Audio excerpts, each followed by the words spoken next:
Ons dank die Here vir sy woord. Dankie Henry. Nog jy lees so mooi en weet julle wat so groot gawe was dit in die woord? Oral sê die Here hoor die woord. Luister, hoor. Is 'n gawe wat ons verleer om te luister as die woord oor ons gelees word. Dit was 'n groot deel van verkondiging vir die woord net wat gelees word. Ons is besig met 'n reeks waar ons 'n bietjie stil staan by die opstanding van Christus. Opstanding word baie keer geallokeer, gebere vir opstanding Sondag net na Paasfees. Maar ek weet nie of ons bewus is wat 'n ongelooflike groot impak het die opstanding op my en jou lewe wat kinders van die Here is. Ons staan 'n bietjie stil by die opstanding. Ons linger 'n bietjie by hom en ons praat 'n bietjie oor die opstanding. Ek glo die opstanding van Jesus Christus uit die dood uit vorm die basis van ons Christelike lewe. Dit is wat ons krag gee, elke dag. Ons sê dit heeltyd vir mekaar. As Jesus Christus nie opgestaan het uit die dood nie, dan was hy net 'n profeet, net nog 'n leraar, net nog 'n rabbi. Maar raai wat? As Jesus nie uit die dood het opgestaan het nie, was hy eintlik 'n leenaar. Hy was 'n kulkunstenaar en hy het mense om die bos gelei. Baie mense wil teruggaan na Jesus toe. Julle Emmosgangers gehoor het gesê, hy was 'n profeet. Hy was 'n rabbi, 'n leermeester, 'n profeet. Ons het gehoop. Jy kan nie Jesus sien as 'n goeie mens as jy nie glo hy het opgestaan nie. Hoekom nie? Hoe kan iemand goed wees wat lieg vir sy volgelinge en vir die wêreld? Hoe kan iemand goed wees en sê, ek is die Messias, die seun van God, op die derde dag sal ek opstaan?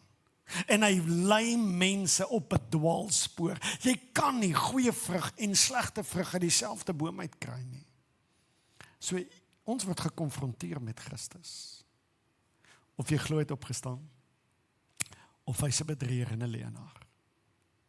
En op daardie geloof dat hy opgestaan het, is waarop ons lewens bou. Ek wil gou vir jou uitwys wat is die goeie nuus, want ons moet verstaan wat Jesus kom verkondig het, wat hy gebring het, en dan wat die impak van dit op ons lewens het. As ons luister na 1 Korintiërs 15. 1 Korintiërs 15. Kom Paulus en hy deel met ons die goeie nuus. Hoor wat sê hy? Baie duidelik. Hy sê, broeders en susters, ek herinner julle aan die goeie nuus wat ek tevore reeds aan julle verkondig het. Julle het dit aangeneem en hierdie boodskap vorm die vaste basis van julle geloof. So wat? Vorm die vaste basis van jou geloof? Die goeie nuus, wat ons al klaar aan julle verkondig het. So wat is hierdie goeie nuus? Hoor wat sê hy? Deur die goeie nuus word julle verlossing bewerk. Dit wil sê, as julle daaraan vashou soos ek dit oorspronklik aan julle verkondig het. Nou bly gou by my, net voor ons so verder lees. Paulus sê, jy kan nie 'n ander goeie nuus glo nie. Hy sê, jy moet die goeie nuus glo soos ek dit aan julle verduidelik het. Die goeie nuus is verskriklik spesifiek.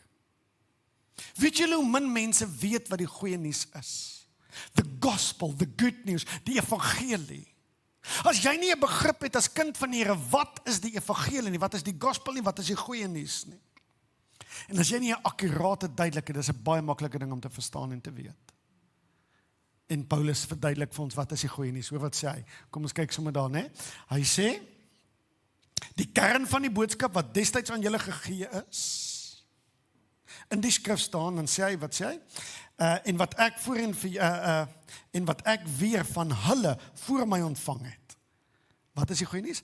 Was dat Christus, soos in die skrif staan, vir ons gesterf het, ook dat hy begrawe is en God hom uit die derde dag opgewek het, soos dit in die skrif staan. Hy glo eintlik 4 goed, hy sê, dit klink soos 3, maar hy glo eintlik 4. Hy begin deur te sê, hy sê, soos ek die boodskap, wat dat Christus, kom ons stop hier daar, was dat Christus, soos Jesus Paulus geglo het. Hoor wat hy geglo? Hy het nie geglo Jesus was 'n profeet nie. Hy het nie geglo Jesus was 'n leermeester nie. Hy het nie geglo Jesus was 'n rabbi nie. Hy het nie geglo Jesus is 'n goeie mens nie. Hy het nie gedink hy's 'n dissiplinêre mens nie. Hy het nie gedink hy's 'n revolusionêre mens nie. Nee. Baie goed kan jy van baie mense glo. Hy het geglo Jesus is die Christus. Baie mense dink dat as jy sê Jesus Christus, hulle dink Christus is sy van. Hulle dink dis soos die naam, Jaco Delport, Jesus Christus is sy van. Julle moet baie mooi verstaan, Jesus is die mens wat gebore is op aarde. Die Christus is die verlosser wat beloof is van die begin van tyd af wat die mens gaan kom verlos. So as Paulus sê, was dat Christus, dan sê hy eerste ding wat hy glo in die evangelie. Die mens wie ons ken in Jesus, hy was deur God gestuur en hy is die Christus wat ons altyd nog voorwag. So eerste, Christ is Jesus and Jesus is Christ. En dan wat glo hy? Wat sê is die goeie nuus? Soos in die skrif staan dat hy vir ons sondes gesterf het, maar julle, is dit goeie nuus as iemand vir jou sterf? Julle, dis baie slegte nuus as iemand sterf. Wat maak die sterwe goeie nuus? Is dit goeie nuus dat Jesus begrawe is? Nee, dit is goeie nuus, want hy is die Christus. Hy het gesterf, hy is begrawe en op die 3de dag het God hom weer laat staan. God het hom weer opgerig. Daarin is goeie nuus. So Paulus wil hê, jy moet weet wat is die goeie nuus. Jy mag nie onseker wees oor wat die goeie nuus is nie. Jy mag nie onseker wees nie. En dan kom Paulus in Efesiërs, dan sê hy hierdie. Efesiërs 1 vers 19 en 20. Mag julle insien hoe enorm groot die krag is wat God gebruik vir ons wat glo. Okay, so mag jy insien hoe groot die krag is wat God gebruik, vir wie gebruik God dit? Vir hulle wat glo. Mag jy insien hoe enorm groot die krag is vir God, krag is wat God gebruik vir ons wat glo. Nou wat glo? Die evangelie glo. En wat is die kern van die evangelie? Die Christus gesterf, begrawe, opgestaan. Die oomblik as jy dit kan glo, dan sê Paulus, hoor wat sê hy? Dieselfde magtige sterkte was ook aan die werk toe God Christus uit die dood uit opgewek het en in hom in die hemel aan sy regterhand laat sit het. Dis die krag wat God in jou laat werk. Wat se krag? Is die krag waarmee God Christus uit die dood uit opgerig het. Daai krag is werkend in wie? In wie? In ons wat glo. In ons wat glo. JP, ek sien hierdie ligte is af, en dit kan ook moeilik maak vir mense om te sien. Druk dit daar van 1, 2, 3 af, sien jy daar, sien 1, 2, 3, gaan dit af met die ry, tot jy iets skryf wat op my skyn. Nog een. Nee, druk jy, sien, kyk heel bo, nie onder nie, die boonste rykie, knoppies. 1, 2, ja, druk jy daar, die knoppies. Nog een, gaan aan met die ry. Jog, kan jy gou daar loer? Daar is ons, okay, gee aan 'n klap vir JP. JP vir hy wat glo, Pel, is daar krag. And then there was light. Ek wil nie ons moet vinnig oor hierdie verby hardloop. Want ek dink daar's iets waar die Christene, ons word beroof. Ons word beroof van 'n enorme, kragtige werking in my en jou lewe vir ons wat glo. Ons wat glo. Nou wat vat dit om te glo in die opstanding? Ons is nou 'n rukkie besig daarmee. Ons het gekyk na die rykdom van evidence, daar's werklike bewyse. Gaan kyk 'n bietjie terug na die begin van die reeks, ons gekyk na die werklike bewyse. Hoe kan ons bewys dat Christus opgestaan het? Gaan kyk 'n bietjie hoe bepaal ons wat is geskiedenis en hoe word geskiedenis in die wêreld bepaal en gaan kyk hoeveel meer kragtiger is Christus se storie van opstanding as enige ander geskiedkundige gebeurtenis in die wêreld wat ons aanvaar is net waar. So is baie bewyse, maar in hierdie reeks kyk ons na iets anders. Ons kyk nou na Jesus se verskyning, aan wie hy verskyn nadat hy die dood uit opgestaan het, en wat was die impak van sy verskyning aan hulle lewens. Ons wil kyk, hoe dra dit by tot die bewys dat Jesus regtig opgestaan het? Ons wil kyk na wat het dit gevat vir die mense om te glo het opgestaan, en dan wil ons kyk na wat was die effek in hulle lewens. Nou interessant. En ek noem dit weer vir as iemand dit nie gehoor het nie. Het julle al gehoor van 'n man met die naam ongelowige Thomas? Ongelowige Thomas. Hoekom is hy ongelowige Thomas? Wil julle vir my sê? Want hy het nie geglo Jesus het opgestaan nie, is ek reg? En wat het hy gesê? Ek sal nie glo nie, alvorens ek nie my vinger in sy gat en sy hand steek en my hand in sy sy steek nie, nê. Nou noem ons hom wat? Ongelowige Thomas. Kan ek vir julle vra of Petrus geglo het voordat hy gesien het? Nee. Inteendeel het Maria vir Petrus kom sê, hy het opgestaan, toe sê hulle, jy's kranksinnig vrou, jy's vlak in die dak. Hoe kon ons hom nie ongelowige Petrus nie? Oké, kom ons hoor, Maria Magdalene, het sy geglo sonder dat sy gesien het? Nee. Sy het voor Jesus gestaan en gedink hy is die tuinier. So Jesus moes homself van openbaar. Het die disippels geglo? Nee, hulle het nie geglo nie. Weet jy wat hulle geglo? Hulle almal het geglo deur te sien. Nou hoekom sê ons Thomas is ongelowig? Want die Bybel sê so. Hier is die realiteit. Ek glo in elke verskyning wat Jesus na sy dood gehad het hy na mense toe gekom om vir hulle te gee wat hulle nodig het sodat hulle kan glo. En ek dink die woord is vol daarvan en ek wil vandag vir jou wys dat die Here gaan jou ontmoet waar jy is en hy bring vir jou wat jy nodig het om te glo. Hierdie ding waar ons sê sien is glo, onthou julle? En dan sê ons o nee, maar dit kan nie met geloof so werk nie. Nee, weet jy wat? Die Here sal vir jou bring wat jy nodig het sodat jy kan glo. Die Here sal vir jou bring wat jy nodig het sodat jy kan glo. En moenie daar staan en sê as jy bietjie iets meer nodig het om te glo nie. Deel met die Here wat jy nodig het. Want hier is die ding. Moenie voortleef as kind van die Here en jy is 100% oortuig deur sy opstanding. Want dan as jy glo in 'n Jesus, dan glo jy in 'n verraaier. Jy glo in 'n lafaard. Jy glo in 'n leienaar. Daar's net een Christus in wie ons kan glo, die opgestane Christus. Dis al. So ons kyk 'n bietjie aan wie hy verskyn. So laasweek het ons gou stil gestaan. En die ongelooflike storie gaan kyk van Maria Magdalene. Onthou julle laasweek het ons, dis die week voor laasweek, Ian het vir ons laasweek gepreek. Ek was laasweek hier nie. Jesus verskyn heel eerste aan Maria. Besonder. Hoe weet ons dat hulle nie dit opgemaak nie, en dis nie net 'n storie wat opgemaak het dat Jesus opgestaan het nie, en dat die disippels hierdie storie nie opgesweep het nie, sodat hulle saak, hulle verkondiging kan krag gee nie? Want niemand het vrouens se getuienis geglo in hierdie tyd nie. 'n Vrou kon nie eens in 'n hof getuig het nie.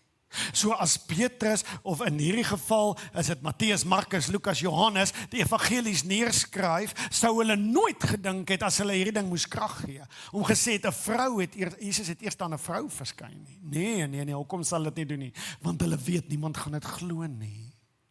Vroue mag nie eens in 'n hof getuig nie. Groepe vrouens mag nie eens, hulle kon nie eens groepe vrouens wat iets gesien het, se getuienis in 'n hof vat nie. Maar dis nie wat Jesus gedink het nie. Hy het eers aan Maria verskyn. En raai wat, die evangelieskrywers het dit net so met ons gedeel. Vandag kom ons by die tweede groep uit 2 mense uit. Ons kom by 2 mense uit wat doen? Ons pragtige skrifte. Hulle is op pad terug om na Emmaus toe te loop. Waarvan af loop? Hulle loop weg van Jerusalem af op pad na Emmaus toe. Hoekom loop hulle Emmaus toe, julle? Hulle het hoop verloor. Die Bybel sê hulle was van die volgelinge agter Jesus aan. So hulle was verseker nie een van die 12 nie, maar ons bereken, daar was so plus minus dalk 1 tot 200 mense wat so agter Jesus aangeloop het en agter hom getrek het. En hulle was van daai disippels. En wat het hulle gedoen? Hulle het Jesus gevolg want hulle het gehoop en gedink hy kan die Messias wees en hy kan nie een wees wat hulle red uit die verdrukking van die Filistyne nie, die ander ouens, die Romeine. En wat gebeur? Jesus sterf. Jesus sterf. En toe Jesus doodgaan, wat gebeur? Hulle hoop is weg. Alles is weg. En waartoe gaan hulle nou? Terug huis toe. Die droom is verby. Die hoop is verby. Ons bediening is verby. Hy is toe nie wie hy gesê het hy is nie. Hulle is op pad huis toe. Nou wil ek vir julle iets verduidelik. Hoekom is die besonders? En hoekom wys hierdie weer eens vir ons? Jesus het werklik opgestaan. Die disippels, die 12, wat Jesus elke dag saam met hom geleef het. So van hulle skryf nou die woord. Van hulle skryf Matteus, Markus, Lukas, Johannes. Skryf nou die evangelie en raai wat skryf hulle? Hulle skryf dat Jesus het eers aan 'n vrou verskyn en toe aan 2 onbekende mans. Nou dink 'n bietjie daaraan. Dink 'n bietjie daaraan. As jy hierdie storie opmaak, ja? En jy is Johannes wat Bybel skryf, jy's Lukas, jy skryf vir die storie. As jy nou hierdie storie opmaak, aan wie gaan jy sê het hy eerste verskyn? Menslik. Aan my. Hulle kom wys uit presies hoe dit gebeur het. Dit maak nie hulle saak sterk nie. Dit gee eintlik vir hulle saak waarheid oor tyd. Die feit dat Jesus eerste aan 'n vrou verskyn het en toe verskyn hy aan tweede verskyn hy aan 2 onbekende mans. En vandag het ons hulle storie. Dit is 'n massiewe bewys dat Jesus Christus is wie hy is en dat hy opgestaan het soos hy gesê het hy het. Ongelooflike storie. Nou, hoe het hulle geglo? Kom ons kyk gou-gou, wat het Jesus vir hulle 2 kom doen sodat hulle beweeg het van hopeloos ongelowig na vuur en vlam gelowig? Okay, so eerstens, wat het gebeur? Jesus hoor hulle praat en hy kom loop langs hulle. Nou kom ons sit ons in hulle skoene. So vir hulle is hulle lewensideale is weg. Hulle hoop is weg. Hulle het 'n rabbi gevolg, het gedink het gaan hulle van hoogte tot hoogte vat. Hulle het gedink hy gaan Israel bevry. Hulle het gedink hy is die Messias en hulle het gedink hulle gaan saam met hom werk in die nuwe koninkryk van God. Hulle het alles agtergelaat wat hulle gedoen het. Party mense in hulle dorp het gedink julle is mal. Hoe kan julle hierdie man volg? Waarheen is julle op pad? Maar hulle het geglo. En nou is dit alles tot niks. Onthou die oomblik toe Jesus sterf, toe het hulle gedink die dood het die laaste sê. Die oomblik toe Jesus sterf, het hulle gedink niemand kan na die dood nog iets doen nie. En wat doen hulle? Hulle trek terug. Dit is 'n teken van dit misluk. Hulle het niks. En Jesus kom en hy begin langs hierdie 2 mans loop. En wat bring hy vir hulle? Die Bybel sê vir ons eerste luister hy na hulle. En hy let op hoe hulle is. En ek wil hê jy moet dit raak sien. Jesus sien altyd wat met jou gebeur. Jesus vra vir hulle, waarom is julle so bedroef? Waarom is julle so bedroef? Hier sit iemand vandag en niemand's bewus dat jy bedroef is nie. Jy dra iets swaars in jou hart en niemand weet wat jy dra nie. Jy dra 'n pyn, 'n skuldgevoel, 'n leed wat aan jou gedoen is. Jy's siek, jou liggaam is seer. Ek wil net vir een ding sê, die ware Jesus weet dit altyd. Kom, waarom is julle so bedroef? Sê van weet jy nie wat gebeur het nie. En dis wat Jesus vir hulle bring, hoor. Jesus sien hulle raak, maar die tweede groot ding wat Jesus vir hulle doen, hy lê vir hulle die skrifte uit, dis wat hulle nodig gehad het. Wat het Jesus van Maria gedoen, omdat sy hom sien? Hy noem haar op die naam, Maria. En die oomblik toe hy sê Maria, toe gaan haar oë op en sy Rabboni, leermeester, weet sy. Wat doen Jesus vir hierdie 2 mans? Hy lê vir hulle skrif uit, hy vat hulle na die woord toe. Vir hulle was dit nodig. Vir hulle was dit nodig om te verstaan wat die profete gesê het, om dit in lyn te bring met wat nou pas gebeur het. En wat Jesus doen, hy bring vir hulle openbaring uit die skrif uit. Iemand van julle het vandag openbaring uit die skrif uit nodig. Iemand van julle het nodig dat die Here vandag vir jou naam noem en sê, ek ken jou by jou naam. Ek het jou naam gevat en op my handpalm gegraveer. I've called you by name. Maar iemand hier sit en hy nodig dat die skrif aan hom geopenbaar word. En Christus kom doen dit. Christus kom en hy wys vir hulle pragtig uit die skrif uit. Hoe weet ons dit? Dat dit 'n verskil gemaak het, onthou julle?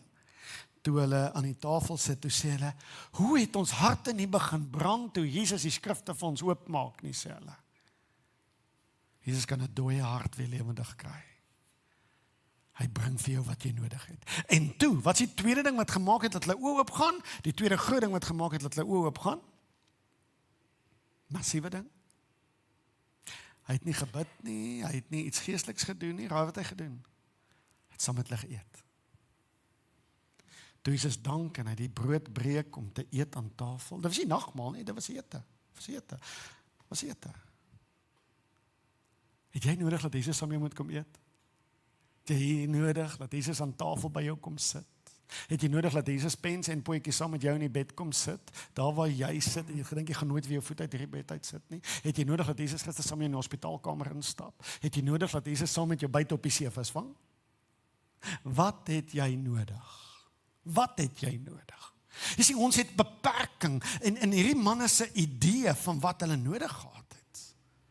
Hulle het gedink is verby. Jesus kom nie na hulle toe soos hy na Maria toe kom nie. Hy kom nie na hulle toe soos hy na Petrus toe gegaan het nie. Hy kom na hulle toe op 'n absolute unieke wyse.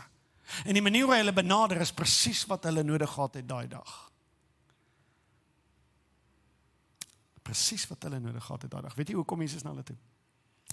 Hulle het openbaring gekry deur middel van verhouding.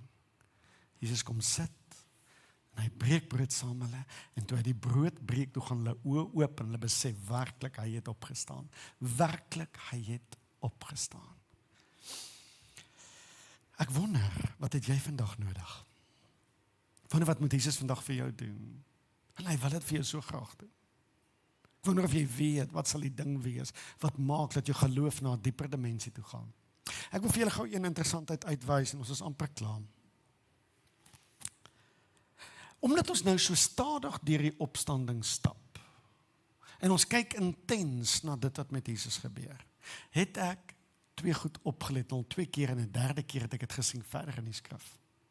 Het julle agtergekom, die mans loop langs Jesus en hulle herken hom nie. Is dit interessant nie? Pla dit jou? Wat het Maria gedoen toe sy Jesus eerste keer sien? Sy het gedink hy is die tuinier. Sy het hom ook nie herken nie. Is dit nie vir jou interessant nie? Wat het die eerste keer gebeur toe Jesus by die disippels inkom? Het hulle gedink hy is 'n gees, of 'n spook? Wat gaan nie aan? Ek dink hier is 'n besondere boodskap in hierdie evangelie ingeskryf. As ons dit mooi dan lees, is daar iets vir jou in. Nie een van hulle het Jesus herken nie. Waarom? Nou daar's 'n paar redes. Maar ek dink dit is 'n samewerking van 'n klomp goeders wat God so beplan het. Eerstens, hoekom herken hulle hom nie? Die Bybel sê vir ons, Paulus praat daarvan dat as jy gesterf is, jy word opgewek deur Christus, kry jy 'n wat? 'n verheerlikte liggaam. Jy kry 'n verheerlikte liggaam. Jesus het gesterf en hy het teruggekom en hy kry 'n verheerlikte liggaam. Hierdie liggaam, en nou ons moet baie versigtig wees hoe ons dink aan hierdie liggaam. Ons moenie dink hierdie verheerlikte liggaam is 'n rookie of 'n spookie nie. Nee. Ek dink baie van ons, as ons dink aan die hemel, ja, Jaco, die hemel klink great as ek die hel langs hom sit. Maar kies jy die aarde as wat ek hemel kies? Is ek reg? Ons dink dis beter.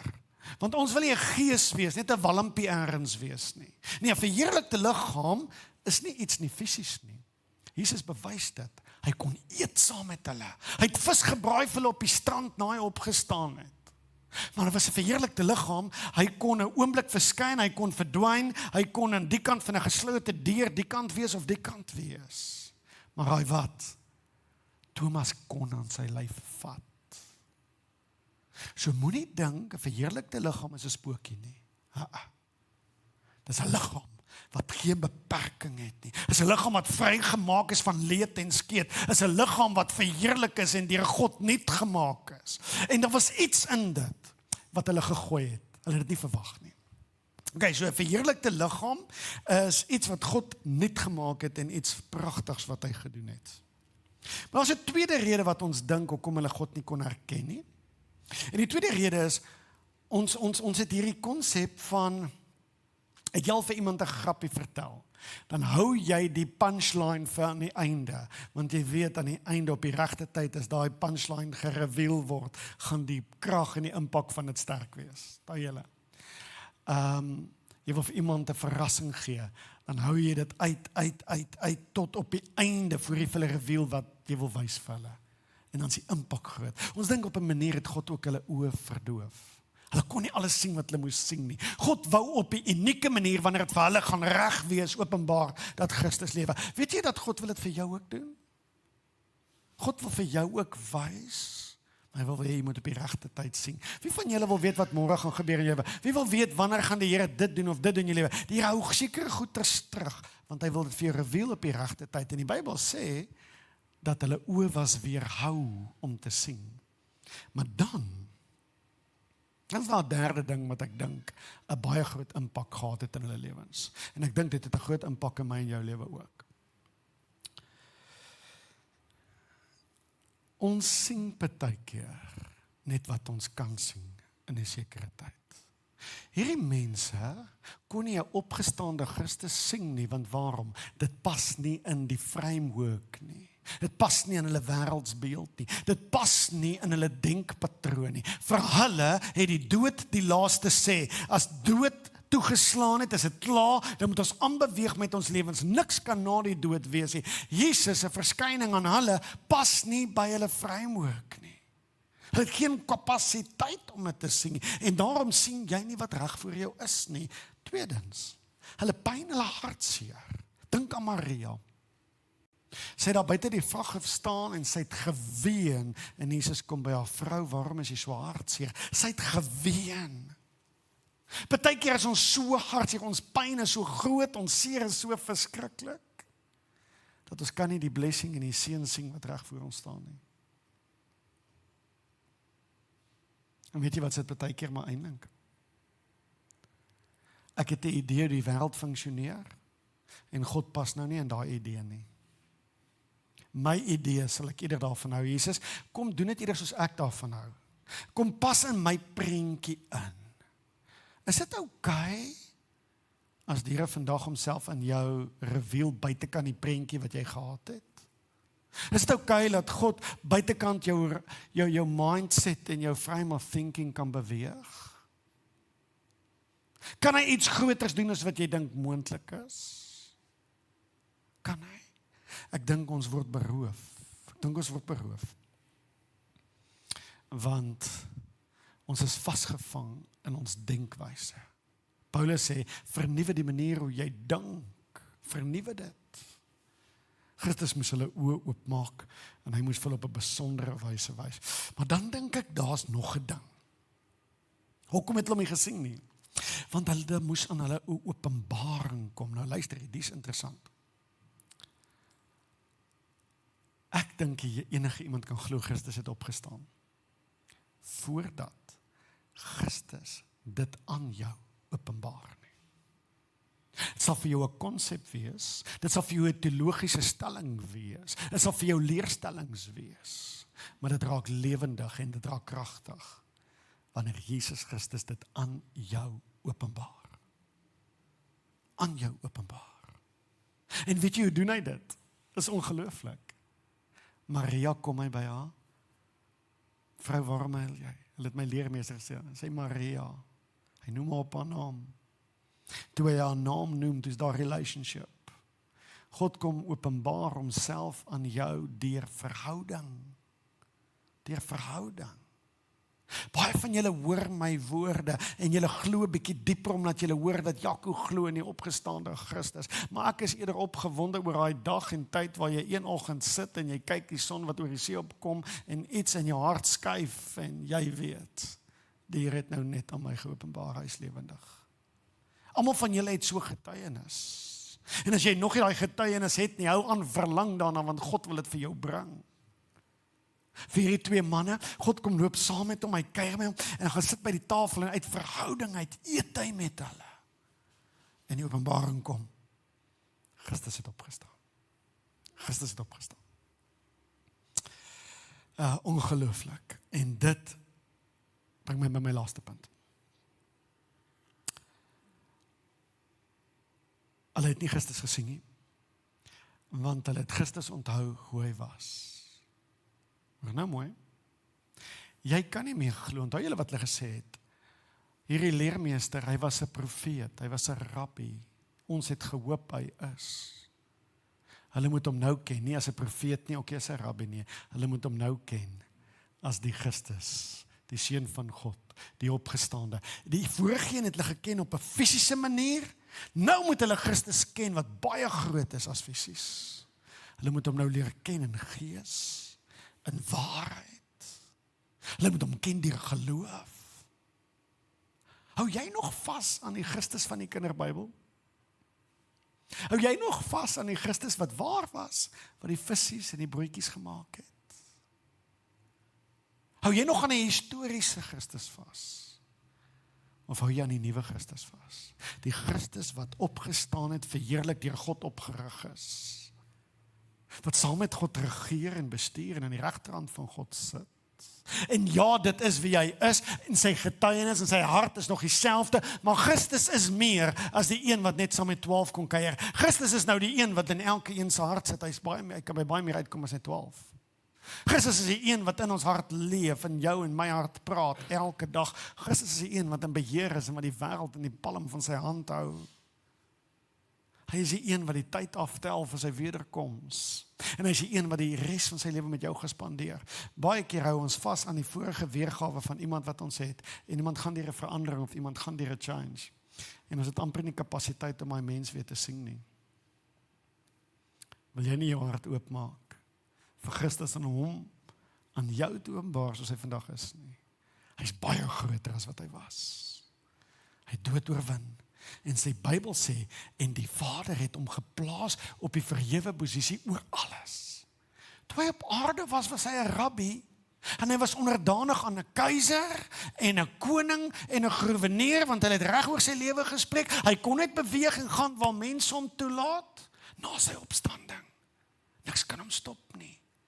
Geen wêreldregerder kan hom inperk nie. Hy is 'n oorwinnaar. Hy sê die man met die wit kleed, met die skrynwerkerhande nie. Hy is dit ook, ja. Hy is dit ook, ja. Maar Christus is nou baie meer. En hy is kragtig. En daai kragtige werking is in my en jou lewe, elke dag present. Wanneer ons glo, hy het opgestaan. En hy sluit net af met hierdie woorde. En wat doen die mans toe hulle, ons nou kyk, hoe lyk hulle lewe nou, dat hulle glo Jesus het opgestaan? Hoe het hulle lewe gelyk? 'n uur voor hulle besef het opgestaan, misluk, geloof verloor, op pad terug huis toe. Hoe lyk hulle lewe nou? Hulle laat alles daar staan, daai selfde aand nog los, als in die Bybel sê, hulle hardloop terug Jerusalem toe. En wat doen hulle? Hulle gaan preek. Hulle gaan vertel vir almal hy het opgestaan. Hulle lewens beweeg van mislukking na massiewe sukses. Hulle lewens beweeg van hopeloosheid na vuur en vlam. Hulle harte was donker, dood en bedroef. Toe hulle opstanding glo, is hulle harte, die Bybel sê, vol vuur en vlam. Jy sê, as ek en jy in die opgestane Christus glo, hoe kan ons harte nie vol vuur en vlam wees? Mag jy geïnspireer word dat die ongelooflike krag wat God Christus uit die dood uit op my gewek het, dat daar dieselfde opstanding krag vandag werkend is in my en jou lewe. Dalk het dit vir jou so gevoel hierdie week wat verby is, of die vorige week of hierdie jaar nie. Maar mag jy vandag weer weet en bewus raak. Ons bid baie keer, Here gee my krag. Weet jy wat ons bid? Here, laat ek net bewus raak van die krag wat klaar my werkend is. O God, vir jou krag te gee, vir God om vir jou geloof te gee, vir God vir jou krag te gee om iemand te vergewe of iemand lief te hê. Dis nie iets wat van buite af na binne toe moet kom. As jy 'n kind van God is God maak jou bewus van die krag wat klaar in jou is. Want ons vra vir krag, vra ons nie vir iets wat ver is, ons vra vir iets wat naby is. Dis iets wat van binne af lewendig raak buitekant. Dis klaar in jou. Ons as Christene are powerful beyond measure, according to the power of Christ that is working within us. Amen. Jesus Christus. Ons stap nog hierdie pad en ons werk nog. Ons glo en ons vertrou. Ons glo en ons vertrou dat hierdie krag wat u die dood mee oorwin het, en die angel van die dood verwyder het, waar jy die gevangenes gaan bevry het in die doderyk, daardie krag waarmee God u weer opgewek het, daardie krag is vandag in ons lewens. Help ons om dit te begryp, te verstaan, en om in daardie krag te loop. U is ons groot provider, Here. U voorsien vir ons, van binnekant af buite toe. Dankie daarvoor. Amen. Kom ons sit net so en ons luister na hierdie laaste musiek. Dankie.